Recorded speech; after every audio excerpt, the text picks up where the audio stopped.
This story is called All's Well That Ends Well. The setting for the story is a very special place in New Zealand. It's called Tongariro National Park.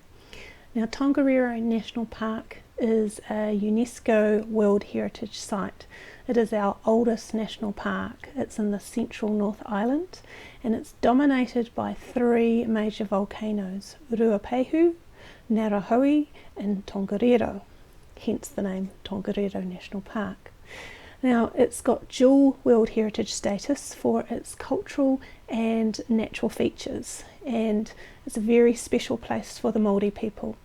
They personify their mountains as their ancestors, and so the peaks of the three mountains are sacred, and that's called tapu in New Zealand.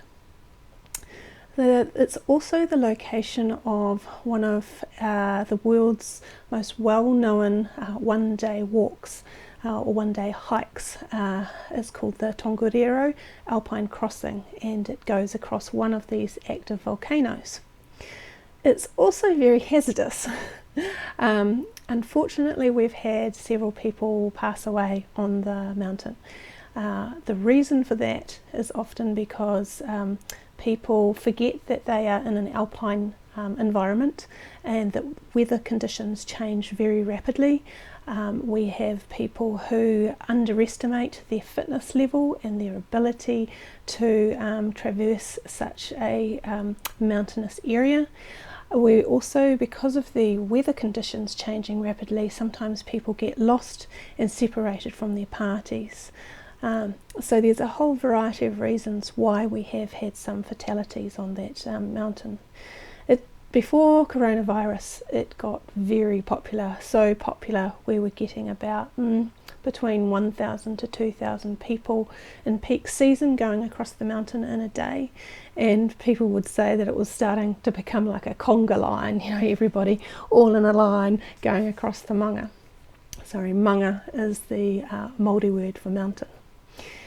But this story is about before all of that had changed, before it became really popular, before there was a volcanic eruption that destroyed one of the huts on the mountain as well.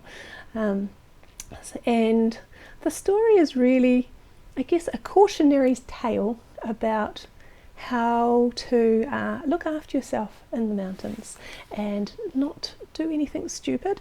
And if you're going to tackle Tongariro Alpine Crossing, it's best not to try it on winter time. So I think I've talked before about the fact that we usually used to go tramping, that's hiking, in winter time, and that's because we didn't like getting too hot when we went tramping.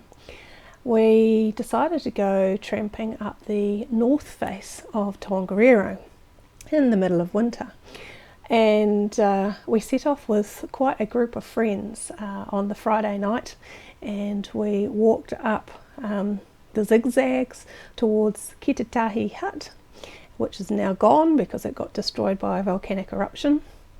And on the way up, walking in the snow, I remember getting colder and colder as the wind started getting stronger coming down the mountain.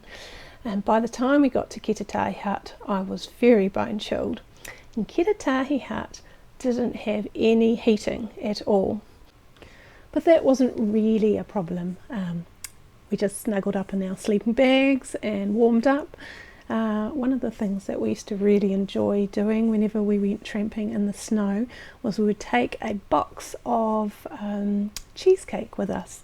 It would be one of these mix up your own cheesecake, and so we would mix it up and we would put it into one of the saucepans, and we'd go and put it out into the snow to set, and everybody in the hut was always so surprised when we went, woohoo, look, we've got dessert, and they were like, wow, how did you do that?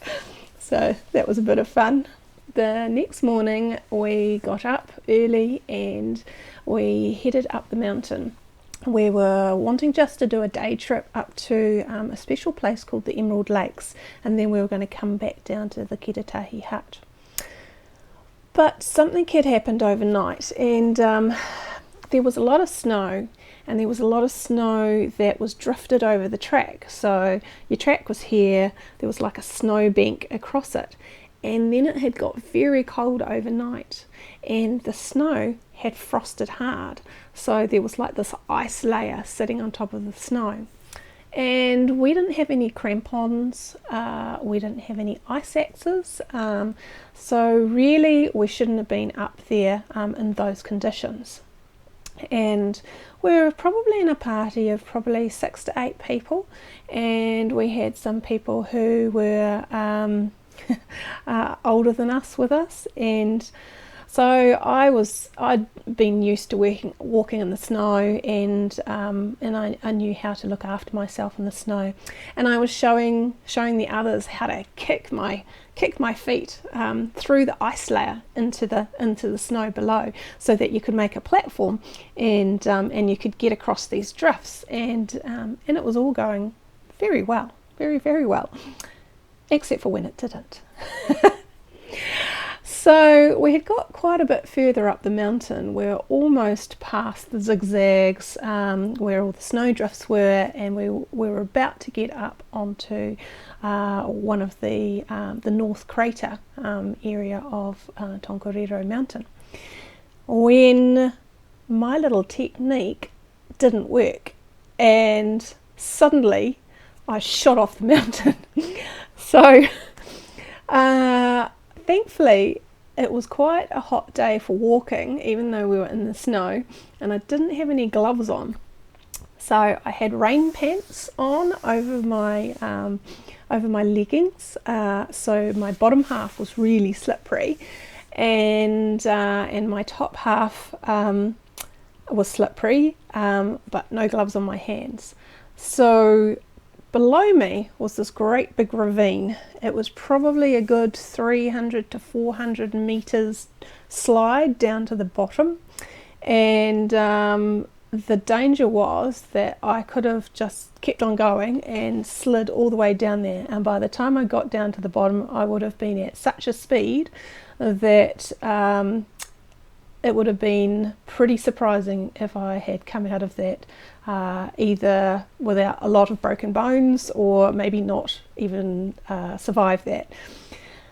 Thankfully, I landed on my stomach. So I tripped, I slid, and then I landed on my stomach, and instinct kicked in, and I burrowed my fingers straight through the ice into the snow. And so I was on the slope, like probably about this kind of steep, and on my stomach with my fingers wedged into the snow, hanging on for dear life because everything else about me was slippery, and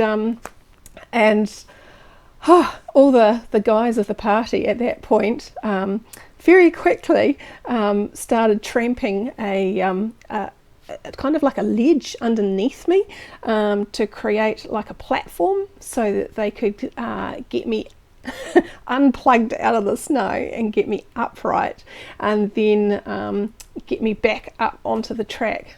So I was saved. They managed to stop me sliding any further, and but I must say it shook me up a lot. And then we went up to the Emerald Lakes, and that was all very nice, and it's an easy walk once you get on top of the mountain at that point. In the afternoon we started to come back down the mountain, and we decided to do something a bit stupid, really. So there was these little gullies with lots of foliage and lots of snow in them, and at the upper reaches of the mountain, so we were going down these zigzags, and then we had these little gullies in between them, and we thought, well, you could go faster and have more fun if you go down the little gullies, wouldn't you?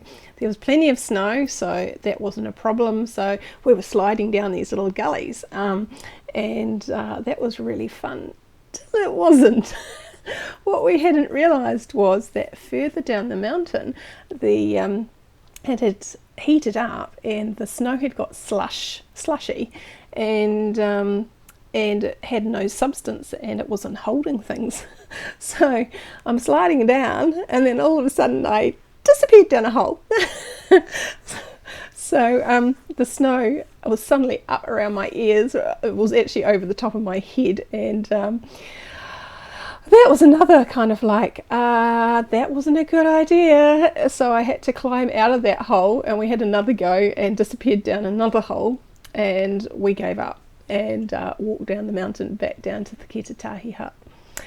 So from those two experiences of being stupid in my 20s, I learnt basically, if you're going to go up on and in the alpine environment, you should have crampons and an ice axe if you don't really know what you're doing, and never slide down one of those little ravines. So there's my cautionary tale. You can really enjoy the Tongariro Alpine Crossing. It's absolutely wonderful place to visit and to climb across, but the best time is to do it in summer or autumn. So I'll leave you with that.